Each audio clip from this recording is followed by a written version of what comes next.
welcome to the Culture Cast. I'm Chris Stashew, and this is the final Culture Cast of Jess Byard June, which means I am joined by Jess Byard herself. Hello. Hi. This is second week in a row, which is a record for me. Not for you. You do this all the time, but a record for me. I was about to say, let's not go into the records that I've done, because this is ridiculous. I mean, yeah, it's a fucking record. Yourself. Yeah, I do this to myself. I don't remember the last time I haven't had to edit a podcast during a weekday, so... Or during a week. Do one a day. Well, no, but I mean, I have to at least edit 1 to 3 a week, so... Well, that's fair. It's fine. It's fine. This is okay, as the house is burning down around me. So on this episode of the Culture Cast, we are going to be talking about 2015's The Final Girls.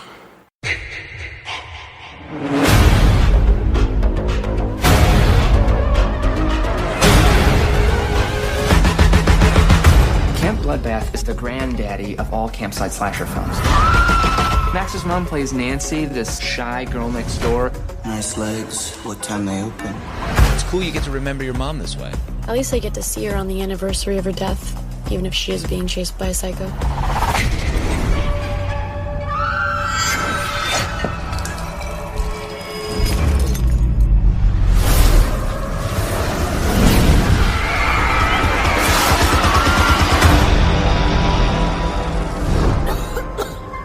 Guys, somebody's coming. Hey, do you guys know the way to Camp Bluefinch? Tina! So, we're in the movie. Oh, hi. What's your name? Max. Best summer ever! Anyone want to help me pick some strawberries? Nope, but I'll give you a hand with those melons. Talking about her boobs. The writing is so bad. What is that noise? It's Billy. He's coming. Everyone who has sex in this movie dies. It's awesome. No sex.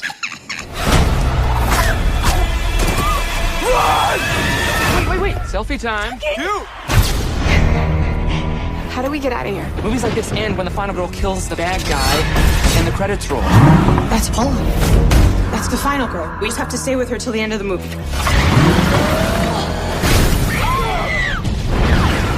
Oops.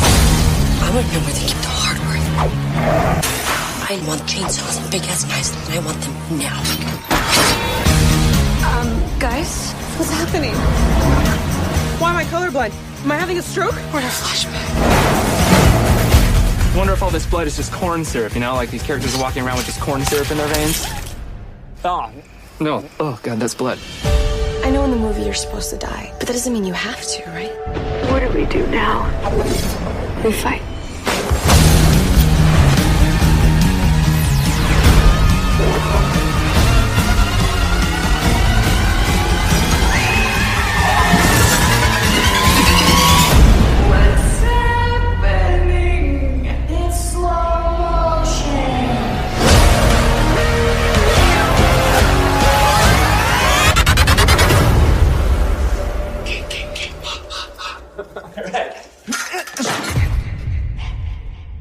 So, it is directed by Todd Strauss Schulson. It is written by M.A. Fortin and Joshua John Miller. That name may sound familiar to you because that is Jason Miller's father's... Oh, wait, no.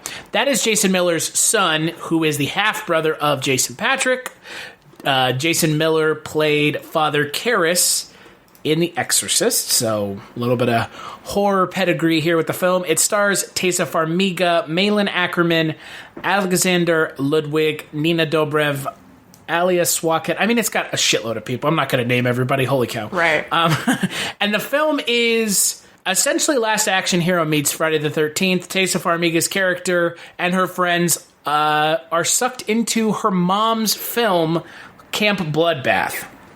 So before we talk about the film, Jess, I gave you carte blanche essentially this month to pick out the films that we were watching, except for Cheerleader Camp. I am not going to accredit that one to you. Yes, thank you. You're welcome. Why did you pick The Final Girls? Well, first of all, one step back here. I also wanted to point out that Jason Miller's mom is also Susan Bernard, who is in Faster Pussycat Kill Kill. So he's got like a family of just, and he was Homer. He himself was Homer in Near Dark, which is it's just a really interesting, famous family. But going back to your question, why did I pick The Final Girls? This movie, you said it came out in 2015, right? That's what I'm sure did. Right, okay. So 2015, that was, in the last few years has sort of been kind of like a heyday for indie horror. It's kind of waning at the moment, I think, but it was pretty high in like between 2013 and 2015, I'd say. Not if Midsummer, Hereditary, The Vivitch, and other films have anything to say about it. Well, but that's highbrow. That's highbrow, okay? That's artistic horror. Mm-hmm. You just don't get it, okay? It's elevated. Yeah, it's elevated horror. I swear to God, the next fucking time I hear that shit, I'm gonna lose my goddamn... The horror genre fans as a fucking collective should lose their minds. Someone says it's elevated horror. Because, first off, someone who's saying that doesn't like the genre to begin with. Right. I would actually stake my claim as a movie critic, a fan of cinema, and horror being my favorite genre, that if you say elevated horror, you are not a fan of the genre, and you are watching it because it is the newest film out at the box office that Friday. Yeah, it does just feel like it's a scapegoat for people who are like, oh, I don't want to feel like I'm into the... And it also feels like a scapegoat for genre fans who find those movies that they deem not horror, and then you have a whole other different conversation. But that's a whole other different podcast. It smacks of condescension, because it's like, what, it's not a horror movie? Like, what, a horror movie can't be highbrow and entertaining? Right, exactly. Which is obviously not true, because, I mean, like I said, you just look at any horror movie, like any gamut of horror movies throughout the past 50 years, and you're going to find a pretty even mix of what people would consider elevated or highbrow, and then what people would consider, lowbrow. It's really just, it's a matter of taste within the genre. You like certain stuff, you don't like certain stuff, and that's fine. But the reason I picked Final Girls is because I like slasher movies. That is a subgenre of horror that I do enjoy, even though a majority of them, they're knockoffs for the most part, and they're not wholly rich in character and story. But for me, they're fun. I enjoy them. They make me feel all nostalgic for, when I was in high school and discovering horror movies and like really getting into the different subgenres. And when The Final Girls came out, I was like, okay, this seems interesting. It's, a meta take on slasher movies, which, okay, we've seen that in Scream and various other movies. This is supposed to be sort of a comedy. And I thought that it completely nailed it, and it completely did something really original while also being like extremely close to source material and reference material. Like it fell into that balance really well, and it's emotional. I care about every one of those characters in that movie for the most part, and the stuff between Max and her mom Nancy is just so heartening, and those two actresses have great chemistry together, and it makes you care. And that's something that I don't think, that's notorious for slasher movies to not do, right? Like, oh yeah, that's you usually are just watching a bunch of meatbags walk around doing stupid stuff until they die in creative ways, and that's fun, but this is a movie, this is a story, this isn't a really three-dimensional, character-driven, emotional movie about grief and about friendship and evolution in yourself, and I love it. I think that it's a fantastic movie. I don't think that it got enough love when it came out, and I think that these writers and director really, really made a great story, even if it wasn't the original, you know, super close to the original draft. They still are very proud of what they did, and I think that they should be. Well, I'm going to agree with you 100%. I mean, this is... I saw this... I have to have seen this movie, like... I had to have seen it in, like, 2016. Like, I remember seeing it when it was on VOD, when it first came out. And I'm assuming you did as well. I mean, it was... Yeah. Like you said, it essentially came out with no fanfare, right? It just kind of came out, was on VOD... Like, it got love in the community, but I think that if it, like, had actually gotten a release of some kind, it could have been maybe, like, a sleeper hit. Which, I mean, they made it for no money, and so they would have definitely made money back, I think, had they done maybe a wider release. And I think that it maybe could have, you know, I'm optimistic that it might have, you know, opened up a new channel of horror movies coming out in the more wide release theaters, but that didn't happen, and that's fine because things are shifting in how we consume media and where we see it first, and that's just how this industry goes. But it is a shame that, because I do think that this is a movie for, like, for this podcast, I watched the movie with the writer's commentary. I have the Blu-ray, so I was like, okay, I'm gonna pop this on and kind of just listen to this, and they have a commentary with the actors, a commentary with the writers. I only listen to the writers, so I can't really speak for the actors' commentary. But the writers' commentary was really interesting and insightful. The writers are really Jason Miller and help me out. May Fortin. Yes, are both really nice, charismatic guys who really, you know, they're super genuine in this movie and just in general, it seems. And listening to them talk about, you know, their inspirations of, you know, with the script, where it was, I believe, Fortin's dad, you know, passed away not long before, like, he started writing this movie, and this movie was sort of his answer to grief. And I mean, correct me if I'm wrong, I believe it's Fortin's father, because Jason Miller's dad died quite a few years ago, right? Yeah. Yeah, okay. That's what I thought. Yeah, so, I mean, listening to Fortin talk about that is just, it's great to see that, like, yeah, people deal with grief and they tell stories, and it's really great to see that story in a horror story. Like, this is this is a horror movie. This is a slasher movie. That it still falls in that genre.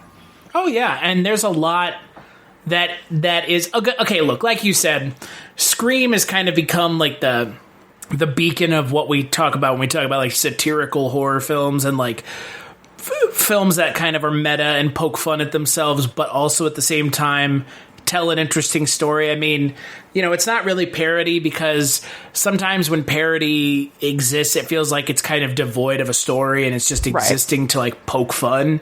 Something like, I'll give Scary Movie 1. Scary Movie 1, I would say, is parody, satire, but then past Scary Movie 1, it becomes more parody.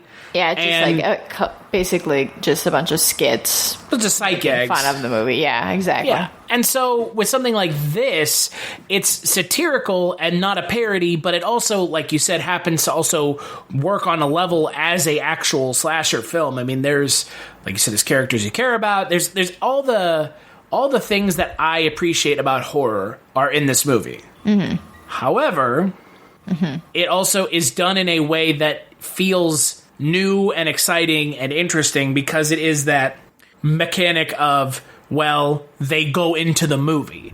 So it does have that, like, little last action hero vibe to it. But there's something about this movie that's so charming, and I think it really does come back to the writing and the actors. Mm-hmm. You know, I like Taissa Farmiga a lot. I know you do as well. Yes, and I like her. She's great in this movie. Like you said, she's great with Malin Ackerman. The set design is great. The fact that they're able to really evoke the slasher film in a way that doesn't feel like they're overdoing it, and they're paying homage, and they're giving a little nod here and there to certain things, like the fact that the killer in the film, he was essentially, you know, harassed by the other kind of kids. Counselors, yeah. Yeah, and so, and it has kind of like that one syllable name, like Jason, Billy, Freddy. Yeah. It's that, yeah. So it's kind of got all the trappings of a slasher film, and it does a really good job of being its own film. Like that's the thing about these kinds of movies. It has to be its own film before it can be a satire. Agreed. Right? And it does a good job being its own film. Yeah, it's like, yes, here are the tropes. Like, here's what you expect in a slasher movie. And I guess we should kind of like explain maybe a little what this movie is about. If you haven't Max and her friends go into a movie. Right. If you haven't seen it, it does start with Max and her mom. Unfortunately, get into a horrific car accident. Her mom passes away. Well, her mom was the Scream Queen star of Camp Bloodbath, an 80s slasher movie in this universe. And yeah, they go to see a retrospective screening with a bunch of horror nerds, and a fire breaks out and they go into the movie, and then she gets to see her mom again, and there we go. And it plays with all of those tropes. You get your mean girls, you get your the bro, played expertly by Adam Devine, Omaha, Nebraska's own Adam Devine. There you go. Who's just great in that, meatheady, douchey role. And they play them up great, and especially later in the movie when they sort of sit down the remaining characters and explain to them that they're characters in the movie. It's just, it's a really hilarious, like, laughing out loud to myself movie, mixed with some really crushingly sad moments. I mean, we start the movie with a death with Max's mom, and it's really sad. And I mean, that song, Betty Davis Eyes, yep. They play with that, and then in her final scene, spoilers, it's in her final scene, they play it again, and it hits really well. It hits really hard. And when I was listening to the commentary, they actually talked about how they wanted it to be Madonna's Like a Prayer. And they wrote her like this big long letter about how much they loved her and wanted to use that song. And for whatever reason, she never licenses that song now or whatever. But she was going to let them use any other song for really cheap. But then they're like, no, they wanted it to be Like a Prayer. And if it couldn't be Like a Prayer, because Madonna is too self-serious. That's why. Yeah, I guess so. It's probably what it is. Yeah, probably. But so the director was actually the one who pushed for Betty Davis Eyes, and the writers fought him on it, but he went with it, and I think it was a fantastic choice. Like, it's an obscure song enough that it doesn't have any like pre-meaning to it or context to it for most people. And I think that really helps it. It just really kind of sticks in the movie. Like, yeah, that's the song that should be there. Yeah, for me anyway. Well, no, I agree, and the soundtrack in the film is great. We talked about this off podcast a couple times. How kind of I wish that there was a sequel to the film, but at the same time, the fact that the sequel is named Camp Bloodbath 2: Cruel Summer, a play on the Bananarama song of the same name, which is an amazing song. Yes, one of the best 80s songs ever written. Mm-hmm. But the soundtrack is great. The use of color in the film, and again, man, it's rich. It's super rich. Yeah. There's a lot of stuff in the film that, like, it does a good job of showing you that it's not just like Last Action Hero, where, like, in Last Action Hero, they can just walk around and do whatever they want. In this, they're trapped within the physical limitations of the film. So at one point, the characters are running, ostensibly in a circle, but they're essentially running around the scene. And they're running in and out of shot, and, oh, God, what is it? Angela Trimber's character is going, hey, you guys are back. Like, oh my God, just over and over again. But I like the constraints of the film more than in Last Action Hero, because in something like Last Action Hero, they didn't really define the rules. Yeah, it's kind of willy-nilly. It's like, okay, so you can interact with everything, but it's strange. But in this movie... And then they do the whole real world thing in Last Action Hero, which absolutely fucking sucks. Yeah. It is the worst part of the movie. They should have kept the entire goddamn film in the film. And in this film, they do that. Yes, I agree. That's great. That really, they keep you in the film, but it also, while they're still interacting with the movie and they're still subject to the movie's rules, they're not exempt from the movie's rules. Like, they are a part of it, and you can die in this world. So we think. Right. I mean, throughout the movie, those are big stakes until, at the end, and it's revealed that they did come back once they got out of the movie, or were they out of the movie, Well, obviously again, not. Yeah, obviously not. Right, and again, that's the fun thing about this movie is that the rules. I feel like I understand the rules, except for the ending, which I think the ending works for me in one hand because it's like that's a pitch perfect way to end a film that's like a satire, like love letter to slasher film fans. Right. Of course, there would be a sequel. Yeah, but at the same time, like it feels a little like unnecessary. It doesn't work quite like what we were saying with the rules. It kind of makes everything feel a little bit like, wait, hold on. It feels a little cheap. These people were dead. Like maybe you can argue that Duncan was not. I believe that was his name. Oh, but, Thomas Middleditch? Yeah. But the two, Gertie and Vicky were definitely dead. I mean, their deaths were sad. Like, they're really sad when and who's to say that Malin Ackerman's character isn't alive either? Right, exactly. Because clearly Billy can survive, but I mean that's slasher films. I mean that's just the slasher thing for you. Would you have preferred that they just go back out of the movie?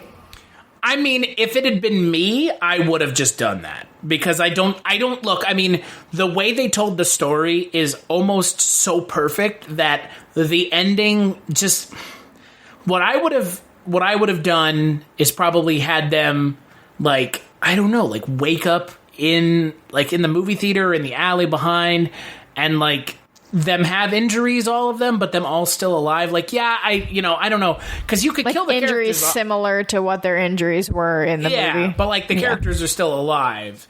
But at the same time, then that also removes the stakes.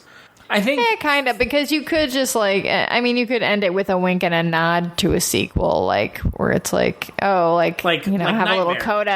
a little coda where it's 2 weeks later or whatever, and Duncan's they're going to be doing, since the movie theater burned down or whatever, they're going to have a fundraiser to raise money. What are they doing? Oh, they're going to show Camp Bloodbath 2, welcome to Camp Bloodbath 2 or whatever, and kind of set it up that way.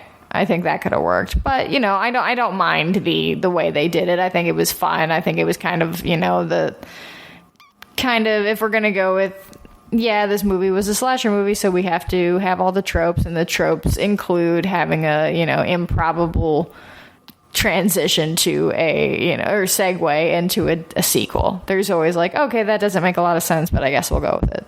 Right. Well, and again, also, the way the film ends is also technically the beginning of the next film, right, which is also fun. I mean, that's a fun way to end the film and yet start the next film. Well, and it ends in a hospital, so do you think, it could be they could have done, an homage more to, Halloween, too? Right. Well, that's kind of, yeah. That's kind of what I thought they were going for, was setting the beginning in a hospital.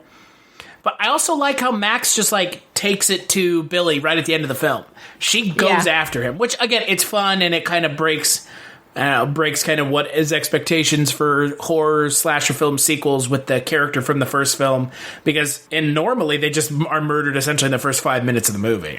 Right, exactly. They're just disposed of quickly, oh, here's the character you remember by.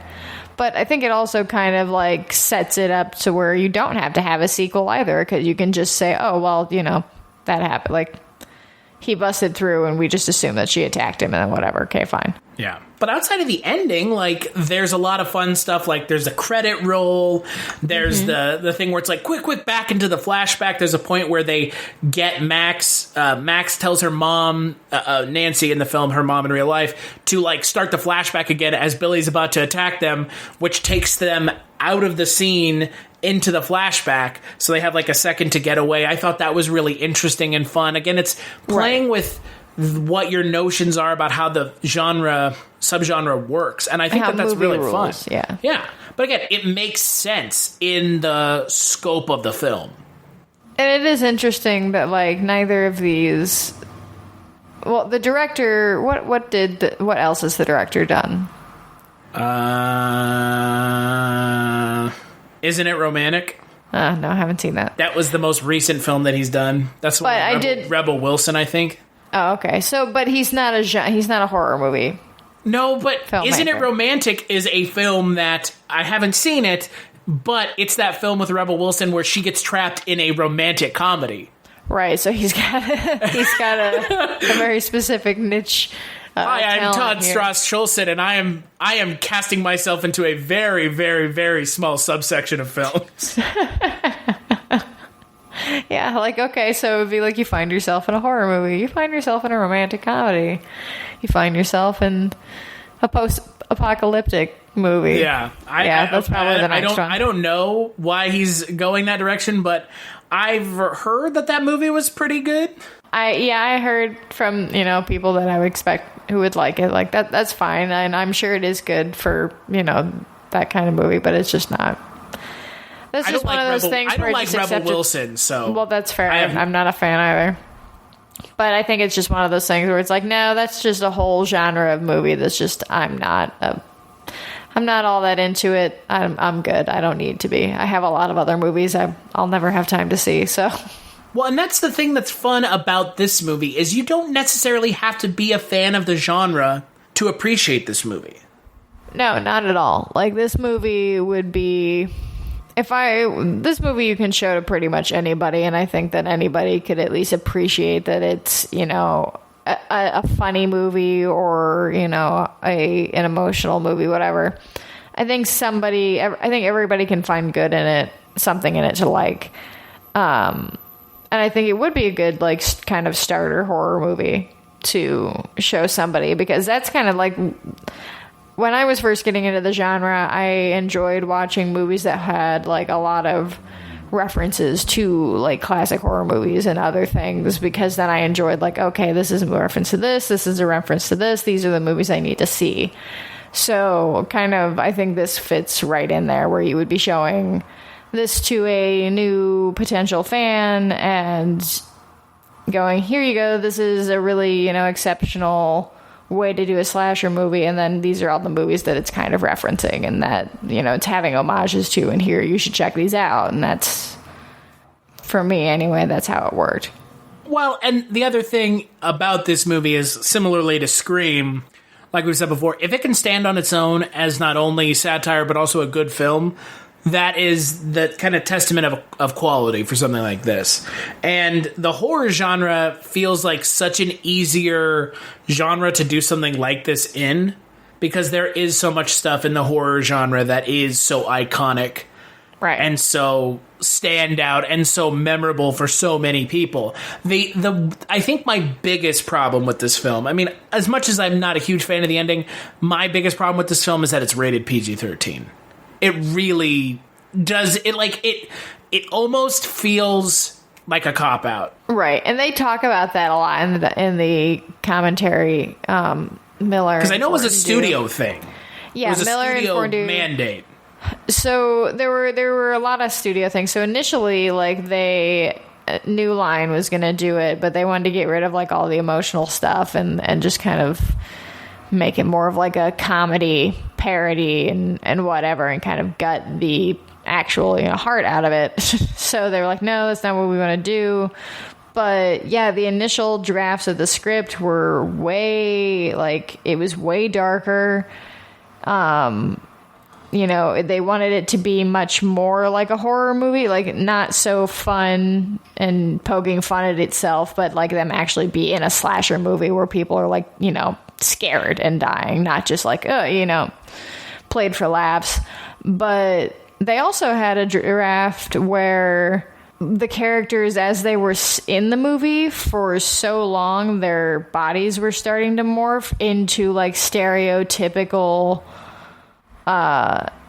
slasher characters, slasher movie fodder, basically.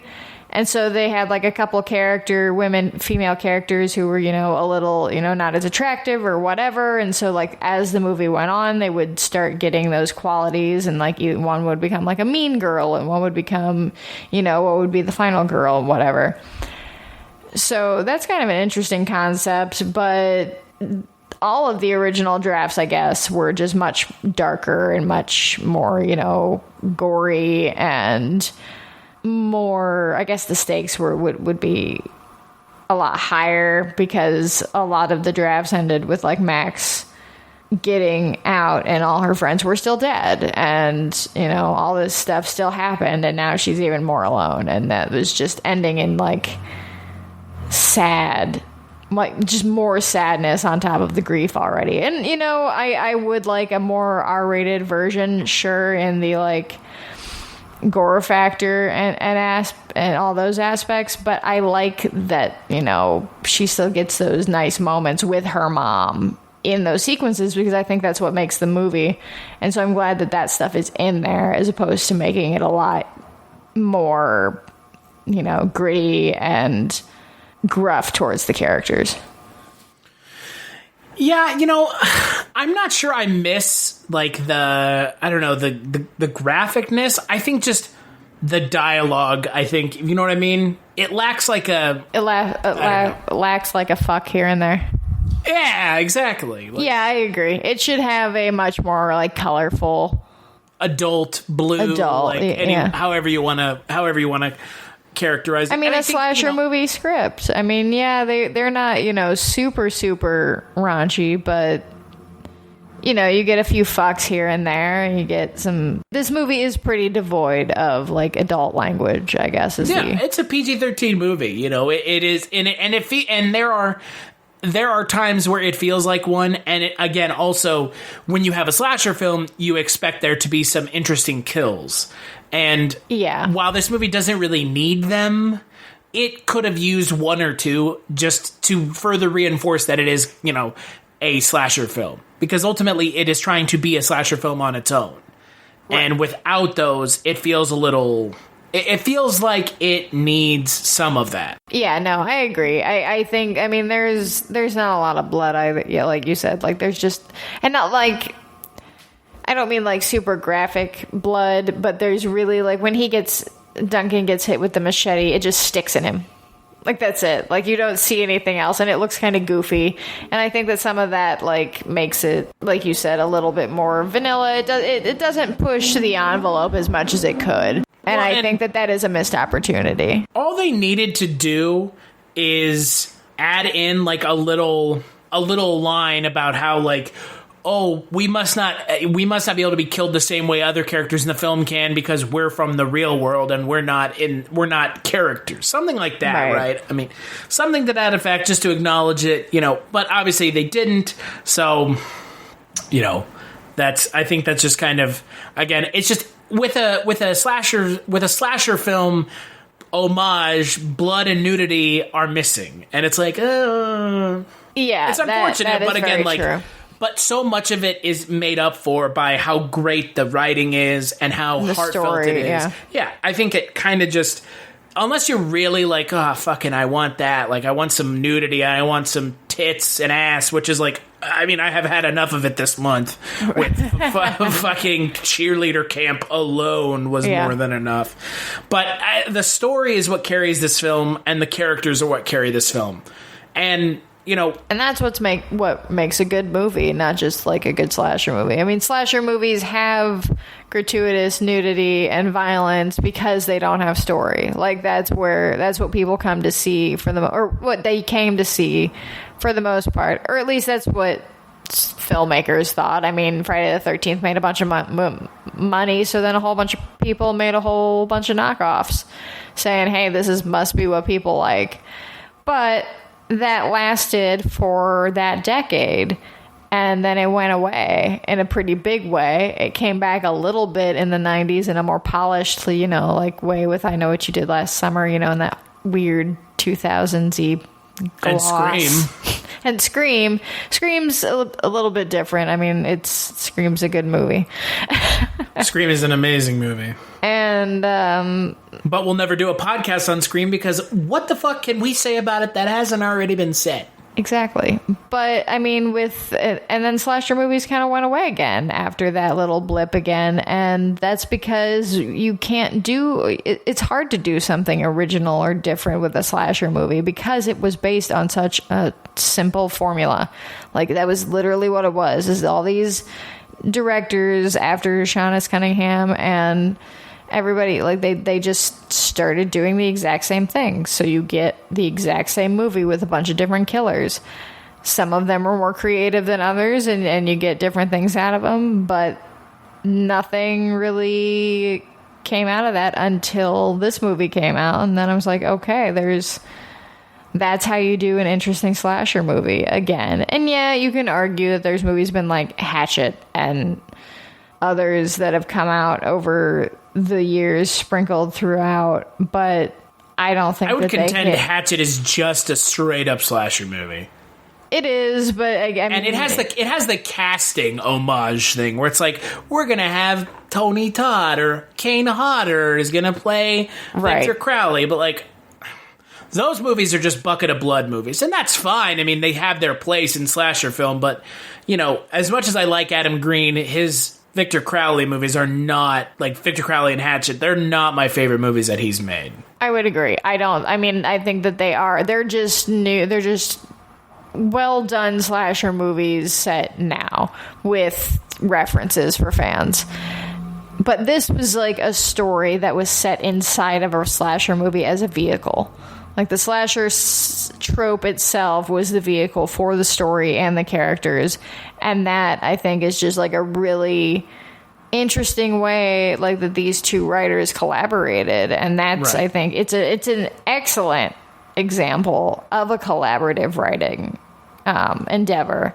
I mean, you can have a lot of movies suffer with, you know, once you get like 2, 3, 4 writers on it, you're really starting to get in trouble because you start to have all these different voices that aren't blending. But these two guys really managed to bring out, I think, the best in each other's writing and like play on each other's strengths.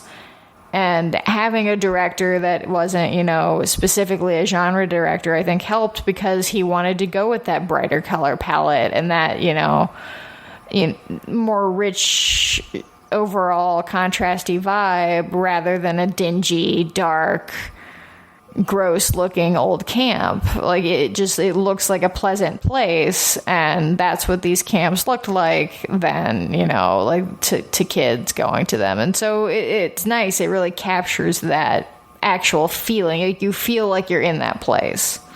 So let me ask you something before we give our kind of ratings for The Final Girls, because this kind of comes up in conversation, and I haven't brought it up yet for a reason.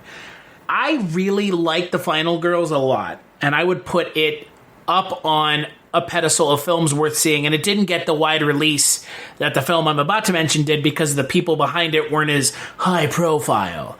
But The Final Girls is the best version of this kind of slasher film homage that we've gotten compared to a film like The Cabin in the Woods, which I absolutely cannot stand. How do you feel about The Cabin in the Woods? I enjoyed The Cabin in the Woods the first couple times I saw it, but honestly, I don't really ever need to see it again. It's too proud of its like self-referential. It is. It's too Joss Whedon-y. That's really what it is. That's Joss Whedon's Joss Whedon's a fucking asshole. I hate Joss Whedon for a lot of reasons, but like the fact that Cabin in the Woods got wide release because it was a Joss Whedon movie, and The Final Girls didn't because it wasn't for whatever reason. It was a nobody movie, basically. Yeah. Yeah, no, I agree. I think that The Final Girls is a far superior movie to Cabin in the Woods, and they do both fall into the horror satire tropey movies. And you know, I did enjoy Cabin in the Woods the first couple times I saw it. I do think that it has like a couple things in it that work. But overall, I just don't think that Joss Whedon, regardless of what we know about like things now, in general, whether we knew those things or not, I don't think that his voice has aged very well that might be blasphemous to many, but I just don't think that like his stuff holds up very well, and I think that it just kind of gets on everybody, or at least it gets on my nerves like after a while, where it's just that I do enjoy the back and forth paced, jabby dialogue, but Joss Whedon's just feels like the same thing every time, and Cabin in the Woods I don't think has the same rewatchability for me that Final Girls does, is because it's too on the nose tropey, and I don't care about the characters as much as I care about the characters in Final Girls. I think that these characters are much more human. They're just more real. The stakes are clearer, like the whole, than what is going on in Cabin in the Woods. So yeah, I think that had Cabin in the Woods been directed by a nobody director, that it probably would definitely have a cult following on the indie scene. But I don't think it would have gotten a theatrical release, much like Final Girls. Well, I mean, let's be honest here. Look, the Final Girls is kind of like that, oh, have you seen the Final Girls? Like, it's kind of like it's not like a really well-known horror comedy. Like, it's really not. Which is kind of fun in a way that there's like, oh, fucking Cabin in the Woods, okay, I bet you went and saw that in theaters, like, okay, but have you seen the Final Girls? Right. And, like, it's kind of fun to introduce people to the Final Girls because it is such a cool and fun and good movie. And like you said, I mean, the voice that Joss Whedon has used has aged so poorly. Because so many people have attempted it since then, and it just has a certain air about it now that's just aggravating, and that for me, I don't think it doesn't work for me, because in hindsight, watching stuff that he's done again, I'm just like, I'm just annoyed with this. And people who love it, and that's fine. You do that, but I don't. Yeah, and look, again, I think if you show someone the Final Girls over the Cabin in the Woods, they would walk away thinking the Final Girls is a better film anyways. Yes, I hope so. I think it's a more impactful film. It's a more well-written. It's a funnier film. It's a smarter film. It is. And that's the thing about a film like The Cabin in the Woods, or, I mean, what is it? Tucker and Dale versus Evil. Though that's more fun than smart, I would say. Tucker. Yeah, I enjoy Tucker and Dale, and that's just fun. Like, more. I think I associate Tucker and Dale kind of with Shaun of the Dead. Like, I mean, obviously, actors aside, it just kind of is that more like fun feeling, where it really is. It loves the genre too, and it's just a different kind of love. Like with Final Girls, like I said, this is how this writer chose to write about his grief, and so that this is just the story that we get out of that. And so that's what I think makes Final Girls different from all of these movies. That it's a satire, it's comedy, and it is truly hilarious. Like, there are some really hilarious scenes throughout this movie. I mean, everything with Tina, the actress name escapes me, but Tina, who plays the tropey slutty girl who can't help herself but try to sleep with every dude, and strip teasing. There's her major moment in the third act is just, it's hilarious, and it's sad, and it's perfect, and that actress really, really does it amazingly well. I guess during that production, or during that filming of that scene where she starts to dance and she just kind of goes crazy, I guess it was so hot that day that they were shooting, and she just got so into it and was going so crazy that she actually passed out while she was doing that. So, I mean, these people were giving it all, and you can feel that, like, that these people really enjoyed their time working on this movie. This is a great example of, like, feeling like an actual, like, cohesive production, and that, like, everyone that worked on this movie really believed in this movie, and that comes through, and that's always really nice to see. Well, and like you said, I mean, it is a well-written, well-made film, and I would put it up against any of the other, horror genre kind of satires that we've seen in the last 3 decades at this point now. So Right. And hey, it made me cry like twice. I mean, yeah, it's got a lot of emotional like stuff in the film, which I appreciate. It takes the film seriously. Like, it takes itself seriously, but not too seriously. It's funny when it needs to be, and it's serious when it needs to be, and it knows exactly when it needs to be those things. So what would you give the film out of 5? I'm going to say a 4.5 out of 5. Yeah, I would give it a 4.5 as well. I mean, there's just a couple small things just small things. Yeah, like I do agree about the ending. That I think that it works definitely for what it is, but I do think it could have been a little smoother. They could have stuck that landing a little better. I think that some of the CG is really kind of goofy, but I will chalk that up to budget. I mean, they really didn't have a lot of money making this, and I'm glad that they spent more money on production design and location and everything over, super spectacular effects. So that's all right. But I think that they could have done some more practical effects. I would have liked to seen more of that in a slasher. But then again, PG-13 movie. So yeah, exactly. And that's why I give it a 4.5. It's just there are some things, just small things, but again, small things that are kind of a big deal. So would this be the best movie that you watched all month? Yeah, but I mean, that shouldn't be surprising. Right. I mean, and it is, like, by all means, by filmmaking standards, by storytelling standards, it is on paper definitely the best movie you've done all month. And it is just probably the best movie you've done all month. Cheerleader Camp is rough. Yeah, this movie is a lot better. Yeah, Cheerleader Camp's real bad. And you did The Burning. That's right. Yeah, it was okay. The Burning is fun. I enjoy it. It's one of my favorites, but I did see it pretty early on in my questing for slasher movies, so I might be painted with some nostalgia-covered glasses. And then we talked Friday the 13th, and that was pretty good. Right. That was the strange one, yes. Yeah. And Cheerleader Camp was bad, so that's 4, and this is the best one. So. Well, hey, yeah.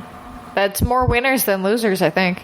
Exactly. That's about three winners, 1 loser. So not a bad number to have walking away from the month. So speaking of that, let's take a break and we'll talk about the next Culture Cast. Fame. Glamour. Perfection. What if you could find it all at the tip of a needle? Here at the Lucas Clinic, we strive to bring you closer to celebrity than ever before. With samples drawn directly from the source, you can be connected in ways you never imagined. Do you not agree that the mania surrounding celebrity is reaching an unhealthy level? No, I don't. My clients want to feel more connected to those people that they see in the magazines and on television. Enjoy. So far, I've had all her diseases. Must have been expensive. Is there any way you could spread it?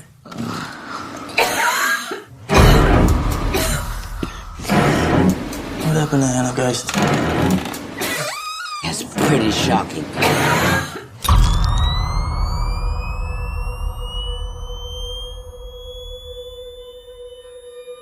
Have you started bleeding yet?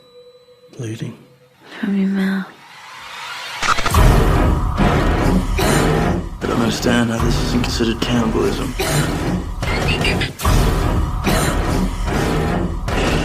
You become involved in something sinister.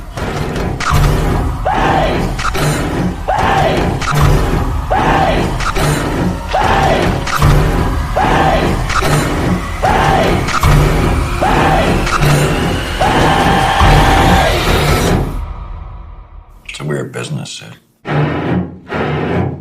So on the next Culture Cast, we are going to be kicking off Body Horror Month in July.